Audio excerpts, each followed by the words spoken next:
Market. What's happening with the market? Let's talk about foreclosures and short sales. At the end of October, the decline in average sales price.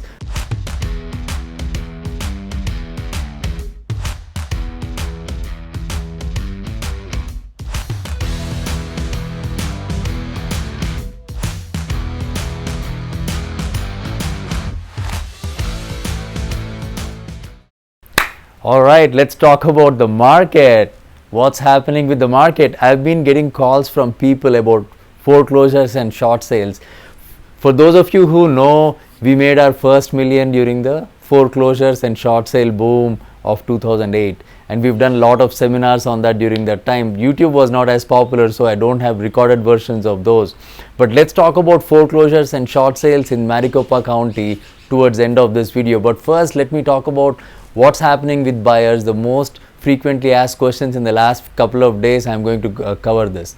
So what's happening with the greater Phoenix market as a whole, that we've been in a balanced market for a few months, I would say since around August time, but we were expecting it to glide into total buyers market. If you look at Queen Creek, Maricopa, Buckeye, like the fringes of the Phoenix metro, it's already a buyer's market since some time. Like in July, if you look at what the builders have been doing, they've been offering a lot of incentives in those areas. And then followed by that, around August, September, you see Surprise, Chandler, Gilbert and Tempe, they all fell into that.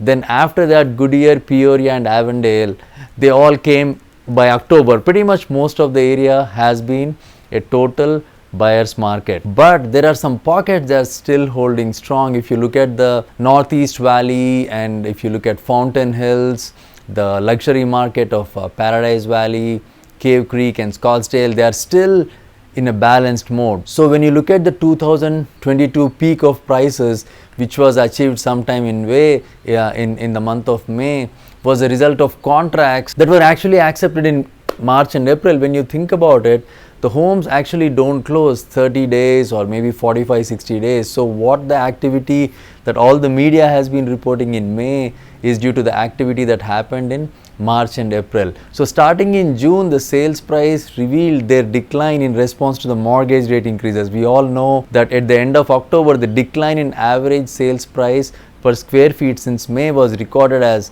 almost 9.5%, but still positive year over year at 5.7%. So lot of real estate investors analyzing the market in Phoenix area went with that 5.7% around May, saying that okay, even the market is still strong, but you have to remember there is always a lag in the market data. That is what trips a lot of seasoned real estate investors. You always have a lag, and that's why you miss the cut when you are trying to follow the market and make your decisions based on the data being reported in the media. So the largest declines actually happened between June and July, almost 4.5%, and between August and September around 3.6%. So now that the mortgage rates have stabilized, I would say stabilized because they are hovering around 6.5-7% for the past few weeks and all of October and November, and we are seeing that the buyer demand has been low. For buyers, if you pay attention, this provides a terrific opportunity as more and more sellers are agreeing to contribute towards closing costs. So new sales are seeing,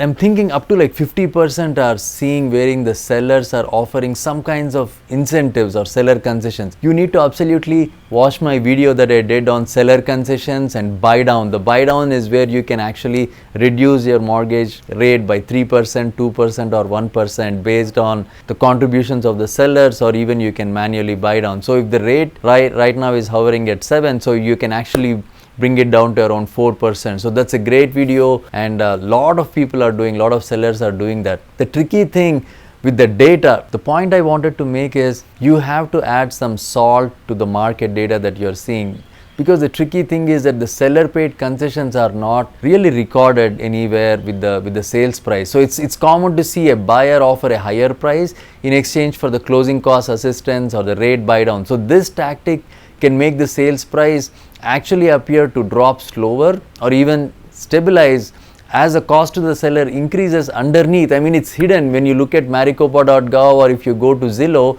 you will not see the actual price that the home is being sold for, because there is Seller concessions, hypothetically speaking, let's say a property is being sold for $500,000, right? Sellers are offering $15,000 incentives. Builders have been doing it for many years. Their sale price hides all the incentives that they are offering to the buyer. So that's exactly is what is happening to the market. So people who are watching the market carefully or trying to time the market, you have to be very careful. The actual price is lower than what it appears on the surface, is the point that I am trying to make.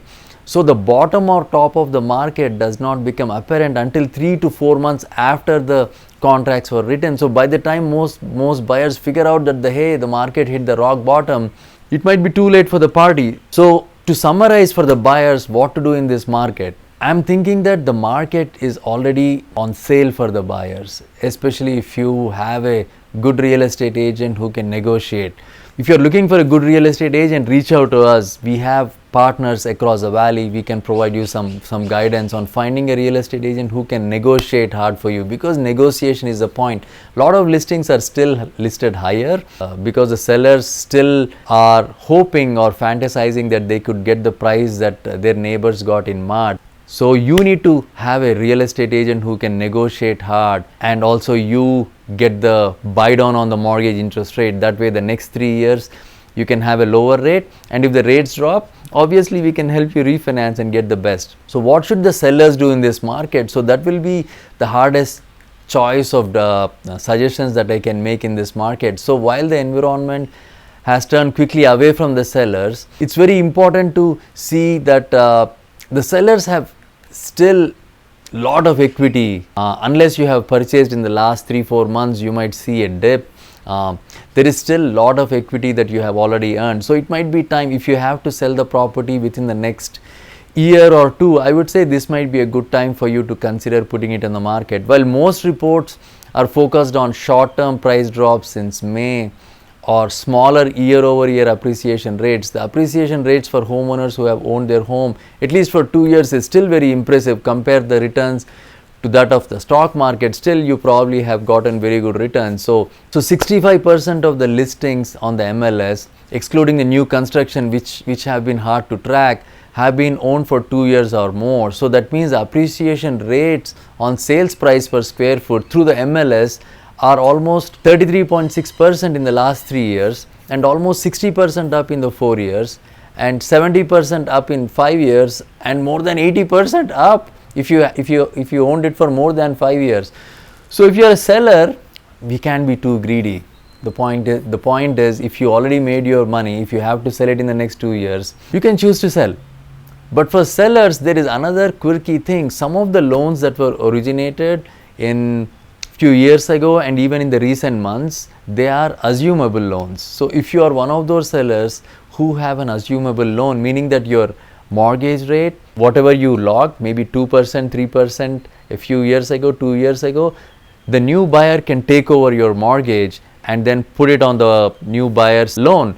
So that means the new buyer will be responsible for your loan, but they can inherit the old interest rate. So as sellers, my recommendation is check your loan documents or call your loan servicer and find out if you have an assumable loan. If you have an assumable loan, it's a great marketing tool that you can let your real estate agent know, so that we can market that. So historically, another thing to note is October typically adds about 10 to 11,000 new listings to supply, but this October was the lowest recorded. We had about 7,000 only coming in. So that means there is a lot of pressure on the supply. So there is only like around 180 coming soon, and it's a record low for the month. So this has caused the supply to stagnate for the last few weeks, and that's a relief for the existing sellers. But what you have to remember is the supply is less, the demand is also less. So when the supply self-regulates in response to lower demand, it puts less downward pressure on the price. Not to say prices will not decline, they will, but it would be worse if the supply were also rising. So that's what we need to pay attention. So the contracts written in November and December, now they'll be closing in January and February next year, right? So as the market slowly goes into the buyer's market, it's likely to turn negative in 2023. Like, I mean to say, the prices will slide down. So generally speaking, neither sellers nor buyers prefer to engage in real estate during these times of uncertainty. So if mortgage rates drop or dip, then there will be a huge demand from the buyers. They'll all jump in at the same time. So the investors who are looking to buy, I would say this is the right time, because you buy it and lock a higher interest rate, but then you can ultimately refinance it, has been the strategy that I've been advocating. But if you wait, then what's going to happen is, if the interest rates drop even by like 0.5% or 1%, then there will be a lot of people jumping into the market, and then it's going to erase the advantage that you'll have to negotiate. So I promised to talk to you about foreclosures and short sales, including me. A lot of investors, we are hoping and praying that the market will not melt down, but still people who want to walk away, there will be an opportunity for short sales wherein the lender is willing to work with them, and there will be foreclosures. So those of you who know me, we've done a lot of foreclosures and short sales, and we help so many investors with these auction homes. You can watch my video on the auction homes that I did a few years ago. So middle of last month, around November 15th, the pending listings for all areas and types show an average list price of 305, right? And then when I look at the pending listings we have and also the active listings, there is only 0.2% of bank-owned homes, and there is only 0.4% of them are pre-foreclosures or which are getting ready to be in the short sale market. So what it tells me is, if it is less than 1% of the market with distress sales, the distress sales segment of the market, it remains insignificant. So the investors who are thinking there will be meltdown and foreclosures and short sales, I would have seen them already, and therefore the bad news for you guys is there might not be foreclosures and short sales this time around.